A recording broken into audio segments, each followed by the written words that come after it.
સ્વાગત છે દોસ્તો ફિલ્મી વાતો ગુજરાતીમાં। આજના વિડીયોમાં આપણે વાત કરવાના છીએ સુપરસ્ટાર વિક્રમભાઈ ઠાકોરની તું દુનિયા છે મારી આ ફિલ્મનું ઓફિશિયલ ટ્રેલર રિલીઝ થઈ ગયું છે। આપ સૌએ આ ફિલ્મનું ટ્રેલર જોઈ લીધું હશે અને આપ સૌએ હજુ સુધી આ ટ્રેલર ના જોયું હોય તો આ ટ્રેલર આપ સૌને કેપ્રિકોન ફિલ્મ પ્રોડક્શનના યુટ્યુબ ચેનલ ઉપર આ ટ્રેલર આપ સૌને જોવા મળી જશે।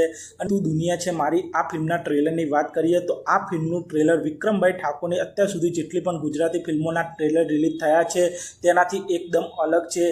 આ ફિલ્મમાં આપ સૌને એક પણ એક્શન સીન નહીં જોવા મળે અને સ્લો મોશનમાં વિક્રમભાઈ ઠાકોરની એન્ટ્રી પણ નહીં જોવા મળે અને હેવી ભરખમ ડાયલોગ પણ આ ટ્રેલરમાં આપ સૌને નહીં જોવા મળે।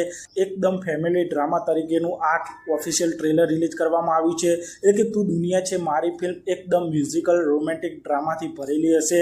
ફિલ્મનું ટ્રેલર જોઈને આપ સૌને ખબર પડી જશે આ ફિલ્મ વિક્રમ ઠાકોરની અત્યાર સુધીની એકદમ અલગ પ્રકારની ફિલ્મ લાગી રહી છે।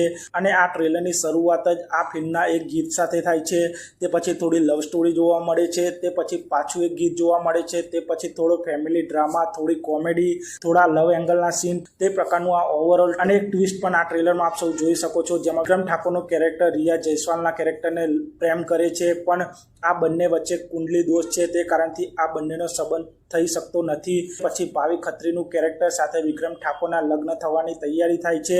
તે પ્રકારની આ એક ટ્રાયએંગલ લવ સ્ટોરી આ ફિલ્મની લાગી રહી છે। અને આ ટ્રેલરની ખાસ વાત એ છે કે આ ફિલ્મનું મ્યુઝિક જબરજસ્ત લાગી રહ્યું છે। આ ફિલ્મના ટ્રેલરમાં જેટલા પણ ગીતો જોવા મળી રહ્યા છે તે ગીતો સાંભળવામાં ખૂબ જ સારા લાગી રહ્યા છે। આ ગીતો પણ વાયરલ થવાના છે। વિક્રમ ઠાકોર, રિયા જયસ્વાલ, ભાવિ ખત્રીની જોડી આ ફિલ્મના ટ્રેલરમાં ખૂબ જ સારી લાગી રહી છે।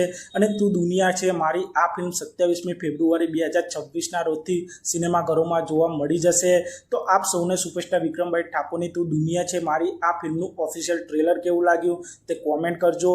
અને આપ સૌ આ ફિલ્મને જોવા માટે કેટલા એક્સાઇટેડ છો તે પણ કોમેન્ટ કરજો। અને આપ સૌ આવા જ પ્રકારના વિડીયો જોવા માટે ચેનલને સબસ્ક્રાઇબ કરી દેજો, વિડીયોને લાઇક કરી દેજો અને જોતા રહો ફિલ્મી વાતો।